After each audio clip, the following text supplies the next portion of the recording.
চাকরি জাতীয়করণের জন্য, কারণ আমরা সবসময় আমরা বছর বাই বছর চাকরি করে যাচ্ছি, কিন্তু আমরা কোনো ঈদে কোনো বোনাস পাই না, আমরা কোরবানিতে কোনো বোনাস পাই না, এমনকি আমরা ঠিক মতো বেতনও পাই না। আমরা তো আমাদের যে ন্যায্য বেতনটা, সেই বেতন থেকে ঠিকাদার বাহিনী আমাদের বেতন কেটে নিয়ে যায়। এমনকি দেখা যায় করোনাকালীন সময় অনেক যুদ্ধ করে আসছি, ডেঙ্গুর সময় আমরা অনেক যুদ্ধ করছি, কিন্তু আমাদের এই যুদ্ধ করার ফলও আমাদের ঠিক মতো বেতন দেয় না। ইভেন আমরা এই 2 মাস ধরে, এখন বর্তমানে 2 মাস ধরে আমরা কোনো বেতন পাই না, কারণ আমার পরিবার আছে, আমার বাবা নাই, আমার মা আছে, আমার পরিবার আছে। আমি ঠিক মতো যদি বেতন না দেয় তাহলে আমরা কি খাবো? ঢাকা শহরে আপনারা জানেন যে চলতে গেলে কি পরিমাণ টাকার দরকার, বাসা ভাড়াও দরকার, কোনো কিছু আমরা ঠিক মতো পাই না। আমরা চাচ্ছি যে ঠিকাদার বাহিনী বাতিল করে আমাদের স্ব স্থানে আমাদের চাকরিটা জাতীয়করণ করা হোক। আমরা ঠিকাদার বাহিনী চাই না, কথায় আমাদের চাকরিটা রাজস্ব খাতে নেওয়া হোক। এটাই আমাদের রাষ্ট্রীয় মাননীয় প্রধানমন্ত্রীর কাছে, এটাই আমাদের এখন আবেদন তার কাছে।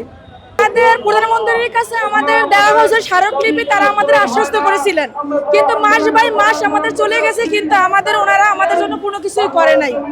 না করার ফলে আমরা 22 তারিখে একটা আন্দোলন করে করছিলাম, সমাবেশ করেছিলাম, কিন্তু সমাবেশে আমাদের আউটসোর্সিং অনেক কর্মীদেরকে হাত তোলা হয়েছে।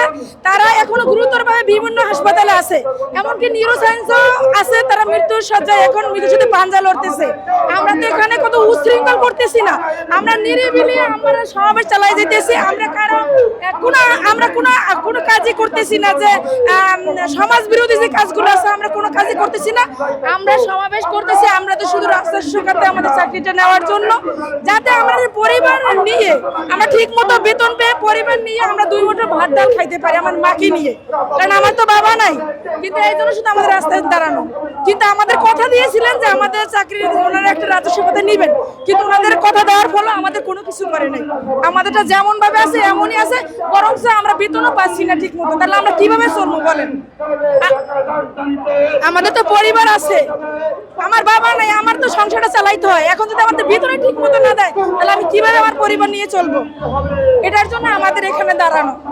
আমরা আউটসোর্সিং কর্মীরা, আপনারা ইতিমধ্যে জানেন ভাইয়া, আমরা 17ই আগস্ট একটা সুন্দর মতো আন্দোলন করেছি, 19শে আগস্ট একটা করেছি। সেখানে ডক্টর ইউনূস আমাদেরকে কথা দিয়েছিল, আপনাদের দাবিগুলো যৌক্তিক, আপনাদের দাবিগুলো মেনে নেওয়া হবে। আর ইতিমধ্যে যারা আপনারা আন্দোলনে আসছেন, এর পূর্বে কারো চাকরিচ্যুত করা হবে না। ডক্টর ইউনূস কথা দেওয়ার পরেও আমাদের অনেক ভাই বোন চাকরিচ্যুত করা হয়েছে, এটা হচ্ছে নাম্বার 1। আর দ্বিতীয়ত হচ্ছে ডক্টর ইউনূস সব দাবি যৌক্তিক বলেও কোনো কাজ করলো না। এই জন্য আমরা গত শনিবার 5 তারিখে এখানেই আমরা শান্তিপূর্ণভাবে সমাবেশ করি। সেই সমাবেশে পুলিশ আমাদের ভাই বোনদের উপর নির্মমভাবে গুলি চালাইছে, টিয়ার শেল, রাবার বুলেট সব ধরনের পদক্ষেপ নিছে। এটার জন্য আমরা পুলিশের উপর তীব্র নিন্দা ও প্রতিবাদ জানাই। এটা আসলে ওনারা ঠিক করে নাই। আমাদের যে ভাই বোনরা এখনো আইসিইউতে সিসিইউতে ভর্তি আছে, সরকার পক্ষ থেকে কোনো ব্যক্তি এখনো আমাদের ভাই বোনদের খোঁজ খবর রাখেনি, এটা ওরা খুবই খারাপ করেছে। আমরা তো দেশের জনগণ, আমাদেরকে এইটুকুন অধিকার নাই শান্তিতে বাঁচার জন্য? আমরা তো কিছু চাইনি ভাই। আমরা হচ্ছে বেতনটা পাই একটা তৃতীয় পক্ষের মাধ্যমে। আমরা সবাই সরকারি প্রতিষ্ঠানে চাকরি করি। এই সরকারি প্রতিষ্ঠানে যদি চাকরি করি, আমরা কেন তৃতীয় পক্ষের কাছ থেকে বেতনটা নিব? আমরা তো সরকারের মাধ্যমে বেতনটা নিতে পারি, প্রতিষ্ঠানের মাধ্যমে নিতে পারি।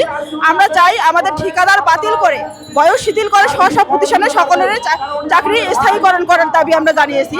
ইতিমধ্যে আমাদের পুলিশ ভাই আমাদের উপর নির্যাতন করেছে, এটা আসলে ঠিক করে নাই। আমরা অনেক বৈষম্যের শিকার। আমরা 8 মাস যাবত বেতন পাই না, আমাদের বেতন বাড়ে না, আমরা কখনো বোনাস পাই না, আমরা কখনো কোনো ভাতা পাই না। আমরা যে ওভারটাইম কাজ করি ভাইয়া, তার বিনিময়ে 1টি টাকাও পাই না। কেন? আমাদের একই টেবিলে বসে কাজ করি। আমি একজন টিকিট ক্লার্ক, আমার সাথে আরেক টেবিলে বসে কাজ করে সেই সরকারি কর্মচারী। আমি হচ্ছে আউটসোর্সিং। এই বলে আমি কোনো মাসের বেতন পাই না ভাইয়া। কেন?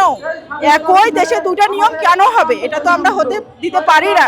স্বৈরাচার সরকার যখন ছিল তখনও এই কাজ করে গেছে। এখন আমাদের ডক্টর ইউনূস সাহেব আমাদের রক্তের উপরে দাঁড়িয়ে উনি আমাদের সরকার, উনি কেন আমাদের দাবি মানতেছে না? এই দাবি যদি না মানে, যেরকম স্বৈরাচারী সরকারকে পতন করার জন্য আমরা রাস্তায় ছিলাম, ইনশাআল্লাহ এই সরকারকেও আমরা পতনের দিকে নিয়ে যাব। আমরা ছেড়ে দিব না। আমাদের ভাই বোনরা এতটা আহত সরকার পক্ষ থেকে, কেন এখনো তাদের খবর নেওয়া হলো না? আমরা এতটাই বৈষম্যের শিকার যে আমরা মাতৃকালে ছুটি পাই না। আমি 2018-তে জয়েন করি, আমার 2020-এ হচ্ছে একটা বাবু হয়। সেখানে আমি সিজার করে 7 দিনের মধ্যে আমাকে হাসপাতালে জয়েন করার লাগছে। কিন্তু ভাই আপনারা দেখবেন যে যারা হচ্ছে আপনার গার্মেন্টস কর্মী তারাও মাতৃকালীন ছুটি পায়, তাহলে আমরা সরকারি প্রতিষ্ঠানে বেসরকারিভাবে কাজ করি, কেন আমরা ছুটিটা পাই না? কেন আমরা এখান থেকে বৈষম্য? আমাদের কি মা হওয়ার অধিকার নাই? আমরা মা হতে পারি না? যদি আমরা হচ্ছে 7 দিনের মধ্যে হাসপাতালে জয়েন বা চাকরিতে জয়েন না করি, তাহলে আমাদেরকে ছাঁটাই করে দেওয়ার হুমকি দেয়। তারপর হচ্ছে প্রতি বছর বছর যখন টেন্ডার হয়, সেই টেন্ডারে আলাদা আলাদা ঠিকাদার চলে আসে, মোটা অঙ্কের টাকা দাবি করে। যে ভাই বোনেরা দিতে সক্ষম হয় তাদেরকে রেখে দেয়, যারা দিতে পারে না তাদেরকে ছাঁটাই করে দেয়। এটা কিরকম নিয়ম ভাইয়া? আমরা 10 বছর 20 বছর 15 বছর এরকম ভাবে চাকরি করে আসতেছি, কিন্তু আমাদের চাকরির নিশ্চয়তা নাই। আমরা এজন্য চাই ডক্টর ইউনূস সাহেব নোবেল বিজয়ী একজন মানুষ, উনি যথেষ্ট সম্মানের মানুষ। আমরা তাকে চাই যে উনি আমাদের দাবি দাবাগুলো মেনে নিয়ে আমাদের দেশের সাধারণ জনগণদেরকে আমাদেরকে সুন্দরভাবে বাঁচার সুযোগ দেবে। এটাই আমাদের চাওয়া আর কি।